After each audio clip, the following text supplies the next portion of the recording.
بالله السميع العليم من الشيطان الرجيم بسم الله الرحمن الرحيم الحمد لله الذي هدانا لهذا وما كنا لنهتدي لولا أن هدانا الله والصلاة والسلام على أشرف المرسلين سيدنا وحبيبنا وشفيعنا ومولانا محمد سيد الأولين والآخرين.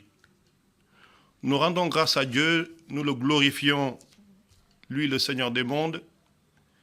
Nous lui rendons sa louange dans toute sa plénitude pour les bienfaits qu'il nous accorde tous les jours. Et nous le louons, nous lui rendons une grâce également dans la perfection de sa face et dans la perfection de ses noms sublimes et ses attributs. Et nous le louons également dans ses formes de manifestation vis-à-vis de sa création. Nous nous réfugions auprès de lui, sous l'escarcelle de son trône majestueux, Allah subhanahu wa ta'ala, qui incarne éventuellement la prophétie qu'il a donnée à son bien-aimé, le prophète Muhammad alayhi salatu wa salam, le joyau perfectionnel, la source béatifique des agrémentés, le creuset de toutes les théophanies, le summum, je veux dire, de la noblesse caractérielle, sallallahu alayhi wa sallam. Chers frères et sœurs en islam, chers téléspectateurs de Nour TV, c'est avec un réel plaisir qu'on se retrouve aujourd'hui pour notre second numéro de notre émission An-Nour. La première émission avait été consacrée à dresser le cadre global et les objectifs qui sont escomptés par cette émission en définissant au point de vue étymologique et spirituel, ou en essayant de le faire, la notion de lumière qui n'est rien d'autre que An-Nour.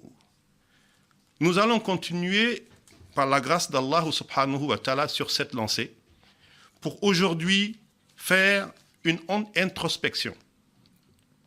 L'introspection sera faite à l'endroit de la religion et de ceux qui la pratiquent. Je veux dire que nous essayerons de voir aujourd'hui, au point de vue du concept même islamique, de la religion islamique, quelle est la place du croyant pour ensuite dresser un bilan actuel, contextuel d'aujourd'hui. Comment peut-on percevoir ou comment est-ce que cette religion est perçue, non pas au travers de ces textes fondamentaux, mais au travers des comportements de ceux qui s'en réclament.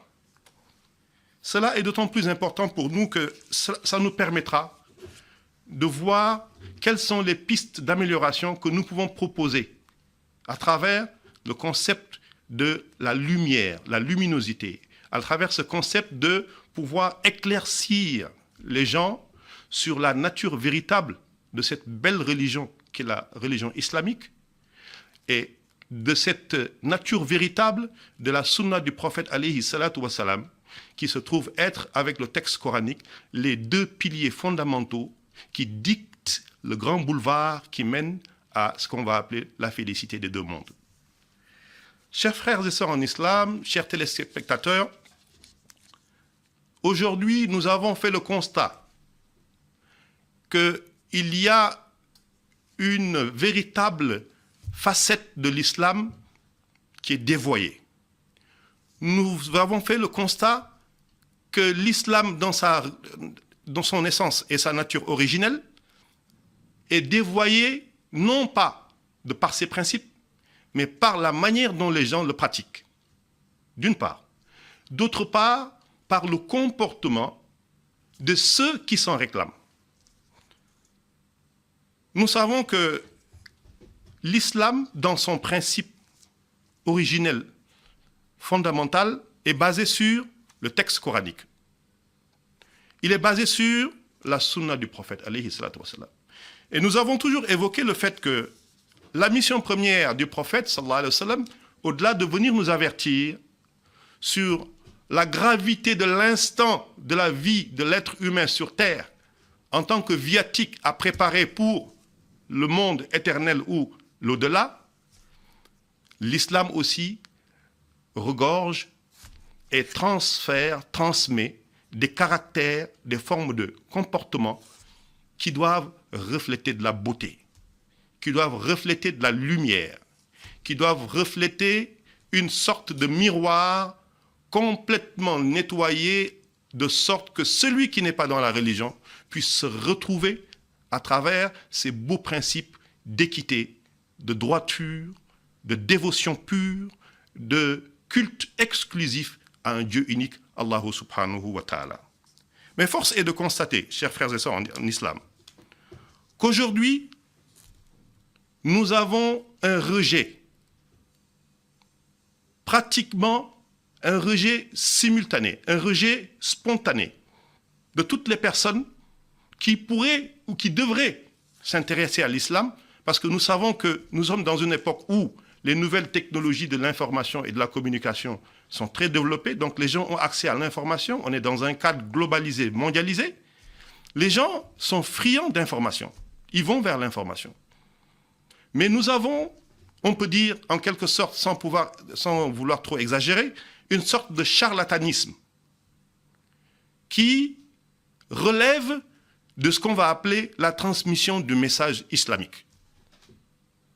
Aujourd'hui, l'islam est identifié à la violence, alors que ce n'est pas sa nature véritable. Car l'islam, c'est une religion de paix.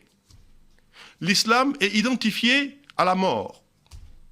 L'islam est identifié pour ceux qui essayent de la pratiquer, mais qui n'ont pas accès aux sources de connaissances fiables, coraniques et de la sunna fiables, qui déteignent par devers leur comportement une sorte de rejet vis-à-vis des autres.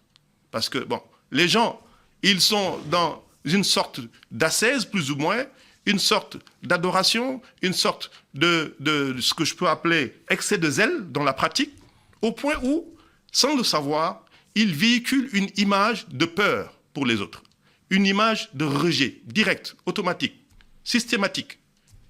Alors, quelle en est la solution? La solution, c'est il faut revenir à la nature même des textes. Il faut revenir à la nature même de l'apprentissage de la vie du prophète alayhi salatu wassalam. Car l'islam, c'est une religion qui est remplie de bons comportements, remplie de beauté, donc est remplie de luminosité et de lumière. Venons-en à ces aspects qui doivent être exploités et réappropriés par nous autres musulmans afin de véhiculer une bonne image et de pratiquer un islam qui est dans ce que je vais appeler le juste milieu. Ni trop exagéré, ni trop dans l'omission. Allah subhanahu wa ta'ala, il nous dit dans le Coran, « Inna Allah jamilun wa yuhibbul jamala » Allah, il est sublime. On ne dirait pas beau, parce que beau, c'est un peu trop réducteur. Mais on va aller dans le superlatif même de la beauté. Donc, là, il est subliminal, le Seigneur. Et lui-même, dans sa sublime face, dans sa sublime essence, il aime tout ce qui est beau. Cela veut dire que la beauté et la luminosité du Seigneur doivent déteindre dans le comportement du musulman qui doit s'approprier de la manière la plus exacte possible en se rapprochant des connaisseurs qui ont la vraie science islamique, en apprenant leur religion, en la pratiquant avec dévotion et sincérité, et par-delà en offrant aux autres la possibilité de pouvoir se rapprocher de cette religion, de la connaître, de s'y intéresser. Par conséquent, celui qui s'approprie sa pratique religieuse, dans son essence, je dis bien, parce que nous savons aujourd'hui qu'il y a beaucoup de groupuscules, il y a beaucoup de gens qui se réclament de la connaissance islamique, qui n'ont pas les prérequis de base, qui ne savent pas quels sont les arcanes par lesquels il faut passer dans la graduation même de l'apprentissage de la religion.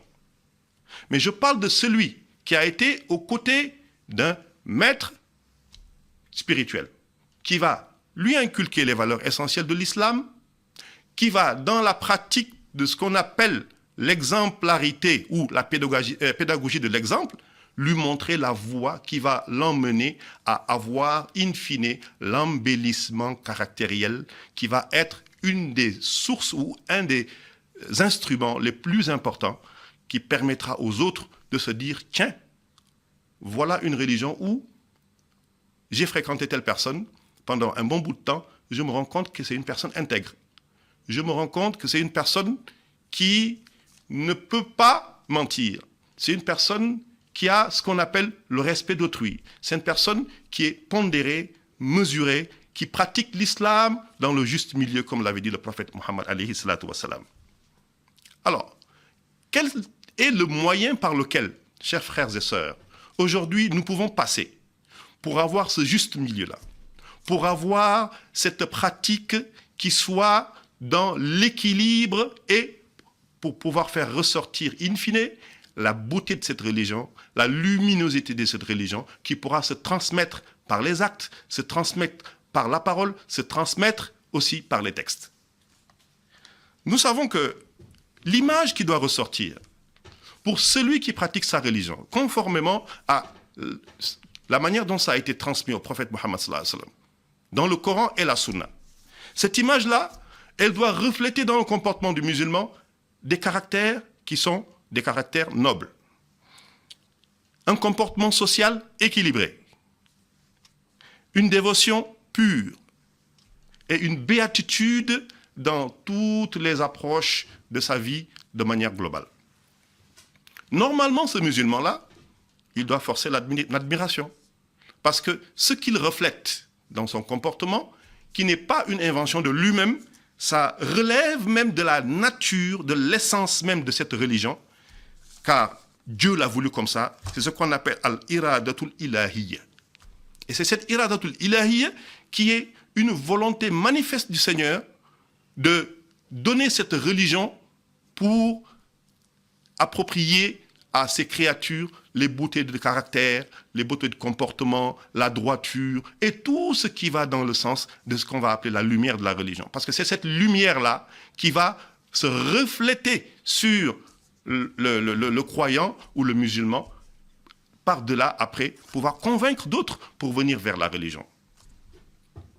Donc, si l'homme veut avoir de la beauté intérieure et extérieure, c'est-à-dire veut s'approprier sa religion à l'intérieur par la prise de la connaissance livresque, de la chariatul islamiyya, de la sunna, de la sira du prophète Mohammed alayhi salatu wassalam, et de tous ces éléments-là, par le biais, je dis bien d'un maître spirituel, qui va lui enseigner sa religion, qui va lui faire la pédagogie de l'action, il doit s'intéresser à son embellissement intérieur et extérieur.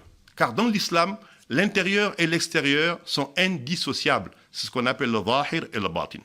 Vous voyez. C'est comme, de manière terre à terre, le split, il a la face qui est dehors, qui est le moteur, qui sort de la chaleur, et le thermostat à l'intérieur qui sort la fraîcheur. Pourtant, c'est le même élément qu'on appelle split. Voilà.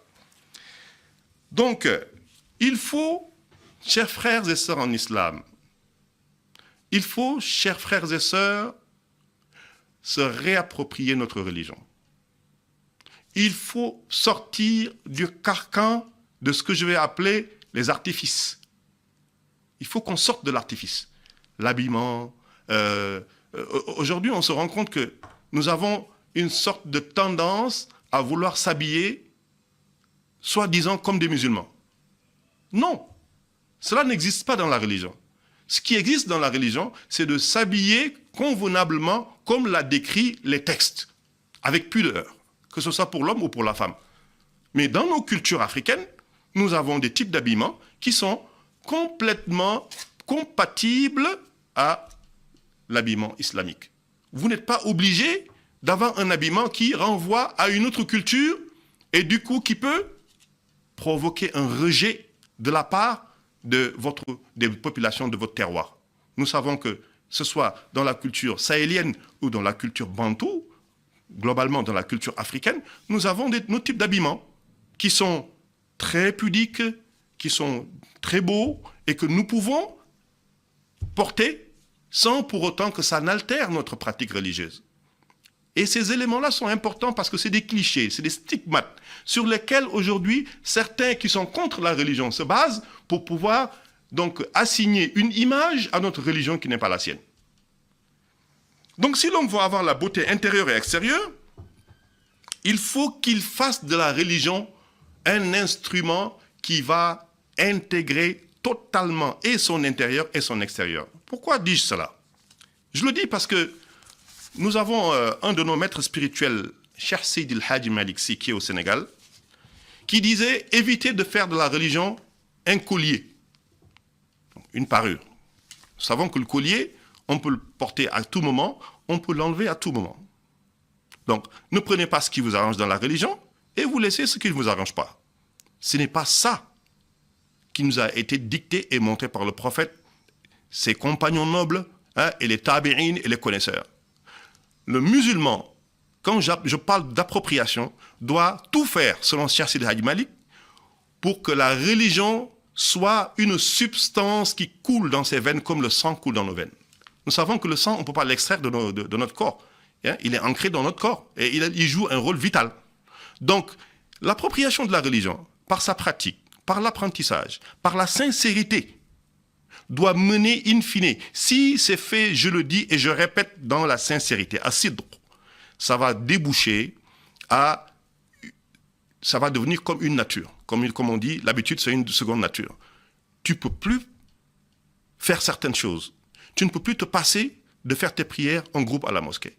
Tu ne peux plus te passer, dans tout ce que tu fais dans ta vie de tous les jours, d'intégrer la parole de Dieu. Qu'est-ce que Dieu a permis dedans? Qu'est-ce qu'il n'a pas permis? Est-ce que c'est licite? Est-ce que c'est pas licite? Donc c'est ce que j'appelle la sollicitude. Et ces éléments-là sont d'autant plus importants que ça va nous permettre d'avoir une vie organisée, une vie posée et emprunter ce grand boulevard qu'on appelle As-Sirat al-Mustaqim, la voie de la droiture.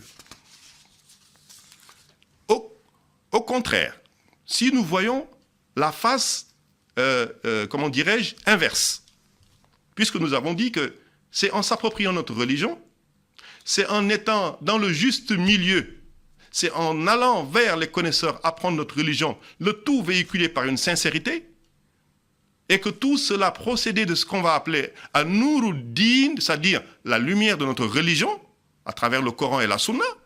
À l'inverse, nous avons les ténèbres. Mais ce qui est dommage, chers frères et sœurs en islam, c'est qu'aujourd'hui, nous retrouvons des ténèbres dans ce qui est supposé être de la lumière. Allahu Akbar.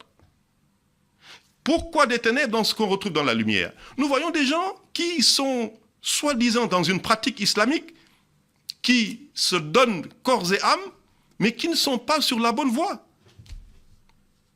Et pourtant, Allah l'a dit, Fas'alu ahla zikri in kuntum la ta'lamun. Rapprochez-vous des connaisseurs. Zikr, ceux qui connaissent. Zikr, ceux qui mentionnent le nom d'Allah subhanahu wa ta'ala. Nous y reviendrons sur ce point-là. La mention du nom, l'invocation de Dieu, le zikr. Nous y reviendrons sur nos prochaines émissions, Inch'Allah, s'il plaît à Dieu. Alors, ces gens-là qui sont dans la religion, ces gens-là qui, aujourd'hui, forment beaucoup de groupuscules, de courants, etc., soi-disant représentant la religion islamique, et qui, dans leur façon de pratiquer, sont plus ou moins dans l'approche biaisée, dans l'approche contradictoire, dans l'approche qui n'a aucune logique, dans l'approche qui n'a aucune conformité avec le texte d'origine, le texte coranique, ni la sunna. Alors, on voit qu'ils vont colporter des types de comportements, ils vont colporter du moins, excusez-moi, des types de soi-disant adoration de Dieu dans le zèle, dans l'appropriation de certaines choses qui ne sont pas authentiques ou propres à l'islam et qui vont entraîner d'autres, qui entraînent d'autres, et que ça devient une vague déferlante qui aujourd'hui doit être pointée du doigt par les connaisseurs pour voir comment est-ce qu'on peut régler ce problème. Parce que non seulement ceux qui s'intéressent à l'islam, qui ont un niveau de porosité plus ou moins faible, ils sont embarqués dedans. Ceux qui ne sont pas dans l'islam, qui les voient faire, mais ils ne se retrouvent pas. Et c'est problématique. Et il faut qu'on en discute, chers frères et sœurs en islam. Il faut que notre émission à nous, qui se pose comme viatique et objectif, humblement, de montrer la lumière à la source coranique et prophétique de la sunna du prophète Mohammed sallallahu alayhi wa sallam, qu'on puisse parler de cela. Pourtant, quand on en revient au texte, quand on en revient à la nature même de l'islam, du texte coranique, de l'exemplarité du prophète sallallahu alayhi wa sallam, nous voyons que l'islam s'adapte à tous les contextes, religieux, spirituels, économiques, etc. Nous voyons que la chariatul islamiyya s'adapte à toutes les époques, à tous les peuples. Elle transcende tous les peuples. Aujourd'hui, nous voyons le développement fulgurant sur le plan démographique de la religion islamique, nous démontre que les pays, du point de vue numérique, du point de vue du nombre de musulmans qui sont les plus importants, c'est des pays non arabes. Ça veut dire donc que cette religion, elle a une dimension universelle. Elle a une dimension et une capacité de pénétration naturelle. Parce que al-iradatul ilahi, c'est Allah qui l'a voulu comme ça. Donc cela veut dire que cette religion, dans sa globalité et sa quintessence, c'est une religion de lumière. C'est une religion qui s'adapte. C'est une religion qui embrasse et qui intègre. Venons-en à ce qu'on peut appeler cette lumière de l'islam. Puisque nous avons campé le décor et nous avons évoqué ces problématiques auxquelles aujourd'hui nous sommes confrontés. La lumière de l'islam a pour objectif ce qu'on va appeler la beauté comportementale. Parce que tous les principes qui sont édictés dans la charia, tous les principes que nous devons aller tirer du comportement du prophète Mohammed, quand nous l'avons bien pratiqué dans l'humilité la plus parfaite, nous devons arriver à la beauté comportementale. Et c'est cette beauté-là qui, par son reflet, va attirer d'autres personnes, va faire jaillir de la lumière. Parce que les gens, ils vont être intéressés. Ils vont se dire, tiens, il y a des valeurs qui sont valeurs universelles. La droiture, la vérité, la sincérité dans ce qu'on fait. Vous voyez, la non-calomnie, etc., etc. On peut les citer, tous ces défauts, tous ces actes ou tous ces signes de dépravation et de déperdition qui aujourd'hui sont le lot de notre époque et sur lesquels nous devons nous arrêter et se parler sans complaisance. Alors, ces ténèbres dont je viens de parler, qui sont l'apanage de certains musulmans, qu'on peut appeler des fasiq. Tu vois le monsieur ou la dame, il prie, il va à la mosquée, il porte un prénom musulman. Mais tu vas lui poser des questions intrinsèquement dans sa religion, tu lui demandes de te faire une fatiha qui est propre, qui s'ouvre être la sourate fondamentale, essentielle, la première sourate du Coran, il en sera incapable. Tu le fréquentes pendant un bon bout de temps, tu essaies de le jauger sur la base des fruits de la religion, c'est-à-dire de son comportement, tu te rendras compte qu'il y a beaucoup de défauts, beaucoup de ténèbres qui entachent son statut qu'il est en train de clamer, qui est le statut de musulman. On voit que la dépravation des meufs aujourd'hui est très fréquente. Tu es musulman, tu ne songes pas au mariage, tu es musulman, tu es dans la fornication, tu es musulman, tu ne fréquentes pas les mosquées, tu es musulman, tu es dans le mensonge, tu es le musulman, tu manges l'argent d'autrui. Tous ces éléments-là viennent aujourd'hui ternir cette facette du musulman qui devait représenter le miroir de la beauté du texte coranique et du comportement prophétique. Allah nous a donc donné 2 instruments pour aller dans le cheminement sur quelles sont les solutions, les pistes de solutions, pour un retour à la source, pour un retour à l'édification d'un type de musulman conforme à sa religion. Un type de musulman reflétant la beauté de sa religion. Un type de musulman attirant les autres, non pas de manière volontaire, mais ne serait-ce que par la sincérité de son comportement et l'engagement sans faille dont il fait preuve dans la droiture et la justesse, dans le juste milieu. Alors, ces sources-là, nous pouvons les citer dans 3 éléments. Nous allons placer l'homme au milieu de 3 éléments. L'homme vis-à-vis de son créateur, l'homme vis-à-vis de l'univers ou de l'environnement ou de la nature, et l'homme vis-à-vis de l'homme lui-même. Quand l'homme a, dans l'appropriation de sa religion, suivi une éducation spirituelle, convenable, fiable, il doit pouvoir avoir un équilibre entre ces trois éléments.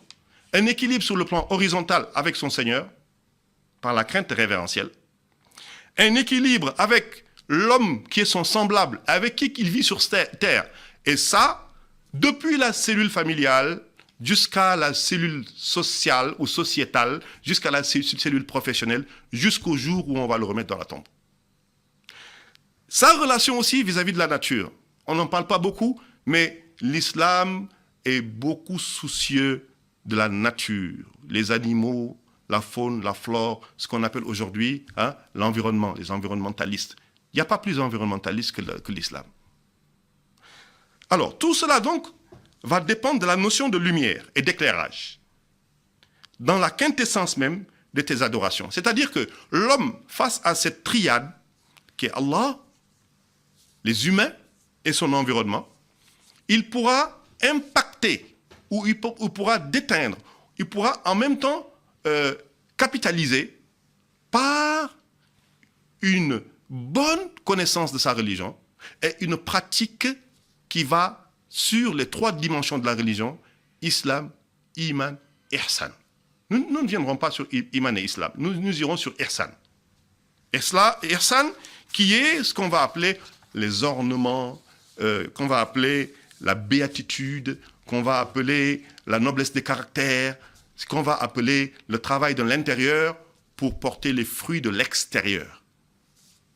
Alors, nous verrons que dans le Coran, le texte coranique, il y a deux expressions qui reviennent souvent et qui nous confortent sur le fait que le musulman, pour avoir un cheminement complet qui va le présenter comme étant un bon musulman, c'est-à-dire islam, iman, ihsan, le ihsan là va revenir souvent dans le Coran à travers, on voit ihsan, beaucoup de termes ihsan qui viennent dans le Coran, zina qui viennent dans le Coran, et qui reviennent pour nous montrer que l'homme qui pratique convenablement sa religion va véhiculer de la beauté, va véhiculer de la lumière, et cette beauté et lumière-là sera donc l'association de la partie intérieure de l'homme et de la partie extérieure. Venons-en à la partie intérieure. La beauté extérieure, c'est une beauté comportementale. La beauté extérieure, ça peut être une beauté même physique, parce que celui qui pratique bien sa religion, celui qui a la crainte de Dieu, subsidiairement, il y aura des signes qui vont se faire ressentir sur son visage. Le Coran dit « Simahum fi wujuhihim min asari sujud ». Quand vous les voyez, vous voyez sur leur front les signes de lumière, de prosternation, etc. Donc ça veut dire que quand l'intérieur est bien arrangé, quand l'intérieur a bien suivi son cheminement, le cycle d'éducation spirituelle, le cycle d'apprentissage, le cycle, etc., le tout dans la sincérité, il peut se refléter sur le visage. Donc, le deuxième élément qui est intérieur, c'est l'âme qui a suivi son cheminement va commencer à avoir des subtilités, c'est-à-dire des formes de captage, de subtilité, de compréhension, de capitalisation de lumière émanant du Seigneur, par la voix du prophète Mohammed alayhi salatu wassalam. Et ces sensibilités spirituelles sont des sensibilités qui vont être contenues dans l'univers de Dieu. Donc vous voyez ici, on a encore cette relation entre l'homme et l'univers. On a encore cette relation entre l'homme et l'homme, puisque c'est un maître spirituel qui va l'éduquer pour le mener vers ça. L'homme et Dieu, puisque c'est Dieu qui a descendu le Coran et nous a envoyé le prophète Mohammed alayhi salatu wassalam qui nous a montré la sunna. Nous voyons donc que dans cet embellissement intérieur et extérieur, nous revoyons la relation de cette triptyque, l'homme, Allah, l'homme, l'univers, l'homme, l'environnement, l'homme, la nature. Cela veut dire quoi? Cela veut dire que celui qui est dans cette voie, ce cheminement, il a deux conceptions, ou il a deux articulations sur ce qu'on va appeler l'univers.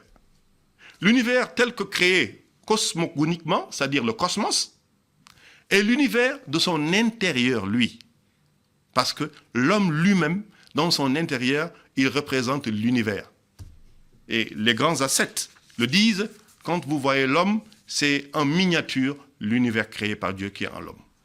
Ça, certains disent que Allah l'a créé à son image.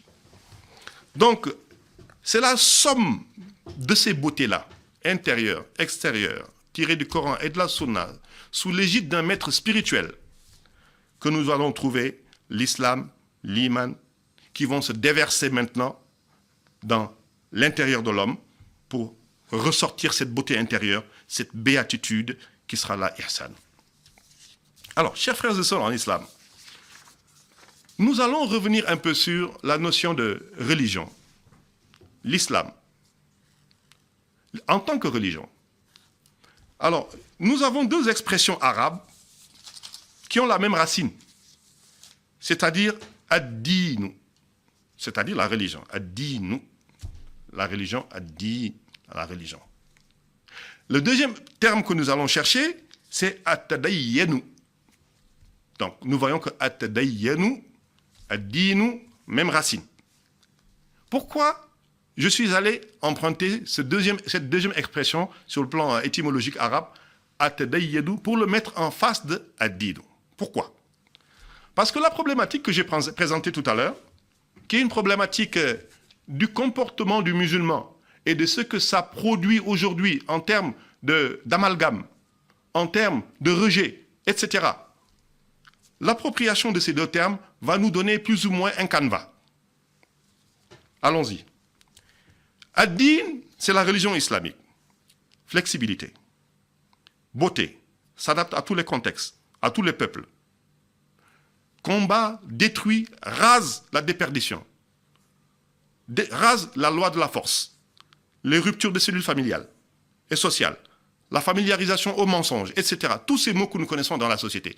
Le dinul islami le rase. Le dinul islami les écrase dans ses principes, dans sa forme d'organisation, dans la manière dont elle propose à l'homme le viatique de vie. At-tadayyanu, c'est quoi? C'est la manière dont les musulmans pratiquent cette dîne-là. Nous avons les textes qui sont là, qui sont intangibles, immuables. 1400 et quelques années que le Coran est descendu, pas une seule phrase ni une lettre n'a été changée. Car c'est Allah lui-même qui a dit que c'est nous qui la protégeons. Mais les musulmans eux-mêmes, dans leur appropriation et dans leur forme de pratique de cette religion, c'est ce qui va s'appeler at-tadayyanu. Donc l'usage qu'il va en faire, c'est cet usage-là qui va venir soit être compatible à ce qu'on appelle ad-din, ou qui va seulement s'arrêter à l'expression at-tadayyanu. Ça veut dire que, bien que dans la charia, at-tadayyanu n'est pas connu, hein, dans la charia c'est ad-din, dinul islam, islam, iman, ihsan. Mais nous allons voir que la prise en compte de cet at-tadayyanu va nous aider à avoir un baromètre. Qu'est-ce qu'il faut aujourd'hui élaguer? Qu'est-ce qu'il faut aujourd'hui restaurer? Parce que nous devons entrer dans une phase, une ère de restauration. Restauration des textes originels. Restauration de la quintessence de la religion. Restauration de la sira du prophète Muhammad. Restauration de la sira de l'islam des tabi'in et des compagnons du prophète Muhammad. Restauration, restauration. Restauration dans ce qui nous concerne aujourd'hui, de la lumière de l'islam, de la lumière de cette religion, au travers de ces textes et au travers de la manière dont on va l'inculquer aux musulmans, on va l'enseigner aux musulmans. Et là aussi, il y a un point fondamental, l'éducation islamique. Aujourd'hui, nous savons qu'il y a beaucoup de courants, Chacun y va de son chef. Si nous venons à la bibliographie islamique, beaucoup de gens vont au marché, ils achètent des livres, ils lisent sans pour autant faire le travail scientifique qui s'y est pour être dans le juste milieu et avoir la bonne information. C'est quoi ce travail scientifique? C'est d'abord de savoir, toi, ta religion. Tu ne peux pas aller prendre des livres qui parlent d'exégèse alors que tu ne connais même pas quels sont les arcanes de la prière. Tu ne connais même pas quels sont les arcanes du jeûne du Ramadan. Tu ne sais pas quels sont les arcanes du Hajj. Tu ne sais pas quels sont les arcanes de la zakat, l'aumône légale musulmane. Non, il faut revenir à la source coranique. Il faut revenir à l'acceptation de s'asseoir et d'être en face d'un maître qui t'enseigne la religion. Et à partir du moment où tu as été enseigné de la religion, d'appliquer les principes qui y sont édictés. La religion musulmane, c'est une religion d'action. C'est une religion de factualisation. C'est factuel. C'est tu apprends, tu appliques. Tu appliques, tu restes sincère. Et tu fais ton autobilan. Important. Nous avons besoin, chers frères et sœurs en islam, de faire nos autobilans. De se regarder dans le miroir pour voir est-ce que dans nos comportements, quel est le niveau de capitalisation de tous ces principes qui nous ont été édictés par le Seigneur pour arranger nos vies. C'est très important. Cela veut dire quoi? Cela veut dire que nous devons tout faire pour que nos pratiques soient teintées de connaissances. Nos pratiques soient prises en charge par la connaissance originelle de l'islam, le texte coranique, la sunna. Mais nous devons tout faire pour que notre pratique sorte du carcan de ce qu'on appelle les artifices, pour rester dans le fondement même de la religion. Cela veut dire quoi? Cela veut dire que tout ce qui va dans le sens de l'orgueil, tout ce qui va dans le sens de l'excès, tout ce qui va dans le sens de la méconnaissance de la religion doit être balayé par le nour du Coran, balayé par le nour du prophète Mohammed alayhi salatu wassalam, pour donner cette image originelle de l'islam. Chers frères et sœurs en islam, sachons-le, nous véhiculons une image de l'islam qui n'est pas la sienne. Et à partir du moment où nous pensons que nous sommes dans la vérité dans notre façon de pratiquer, nous émettons des ténèbres et ça fait des barrages, ça fait des voiles vis-à-vis de ceux qui ne sont pas musulmans. Revenons au texte. Apprenons notre religion. Ayons la crainte de Dieu. Soyons sincères dans ce que nous faisons. Parce que le premier escalier qui mène vers le royaume céleste, c'est la sincérité. La sincérité en public et en privé. Sirran wa alaniyatan. Et c'est ce qui aujourd'hui ne fait pas foison. Nous sommes bien dans les parures, dans les belles tenues, les beaux chapeaux, les beaux chapelets. Nous peuplons les mosquées. Mais où se trouve notre niveau de sincérité? Où se trouve notre niveau d'appropriation de notre religion? Où se trouve cette volonté d'aller encore plus vers Dieu, de connaître encore plus le prophète Mohammed sallallahu alayhi wa sallam, d'aller dans une ouverture beaucoup plus large vis-à-vis de ceux qui ne sont pas musulmans? Nous voyons aussi aujourd'hui des gens, ils sont musulmans, ils croient qu'ils détiennent les clés du paradis. Ils sont musulmans, ils pensent que les autres, bon, voilà, ils doivent leur marcher dessus. Non, ce n'est pas ça qui était le comportement du prophète Mohammed sallallahu alayhi wa sallam. Il avait un bon voisinage vis-à-vis des autres communautés, notamment juives et chrétiennes, qui vivaient dans le Ardul Hijaz, notamment à Yathrib, à Médine. Donc, je voulais en appeler aujourd'hui à un retour aux fondamentaux de notre religion. Je voulais en appeler à cette appropriation d'un nour pour éclaircir ces points sur le comportement du musulman, sa place dans l'échiquier islamique, sa place dans l'échiquier social et son rôle qui doit être la sienne pour vulgariser de manière naturelle, de manière propre, cette religion qui n'est rien d'autre qu'une religion de lumière, une religion de beauté, une religion d'amour. Je suis désolé, l'islam, c'est pas la violence. L'islam, c'est pas l'intégrisme. L'islam, c'est pas les bombes. L'islam, c'est la paix. Wa ma zalika ala Allah bi aziz. Assalamu alaikum wa rahmatullahi ta'ala wa barakatuhu. J'en profite pour remercier l'équipe technique, M. Mundunga et Mme Irina, pour le bon travail qu'ils font pour nous accompagner dans cette noble mission. Assalamu alaikum wa rahmatullahi ta'ala wa barakatuhu.